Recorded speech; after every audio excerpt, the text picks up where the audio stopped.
আসসালামু আলাইকুম এভরিওয়ান। আজকে তৈরি করে দেখাবো ঠান্ডা ঠান্ডা কোল্ড কফি। আশা করছি ভিডিওটি ভালো লাগবে। আর এই রেসিপির জন্য সবচেয়ে প্রথমে রেডি করে নিতে হবে দুধ, আর তার জন্য আমি গরম পানি নিয়েছি। এখন 1 কাপ মতন গুঁড়া দুধ দিয়ে গরম পানির সাথে মিশিয়ে নিচ্ছি। তারপর অ্যাড করে দিচ্ছি 2 চামচ মতন কনডেন্স মিল্ক, যাতে করে দুধটা একটু ঘন হয়।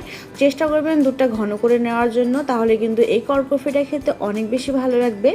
তারপর এখানে আমি ডাল ভুনা কফি রেডি করে নেওয়ার জন্য 4 চা চামচ কফির সাথে 3 চামচ মতন চিনি আর সামান্য পরিমাণ পানি দিয়ে খুব ভালো করে ঘুটিয়ে দিয়ে ডাল ভুনা কফি তৈরি করে নিয়েছি। এটা তৈরি করতে আমার সময় লেগেছিল 7 মিনিট।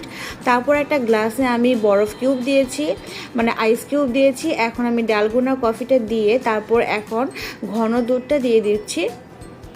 এই তো রেডি হয়ে গেল ঠান্ডা ঠান্ডা কোল্ড কফি। বাসায় অবশ্যই তাই তৈরি করবেন। আল্লাহ হাফেজ।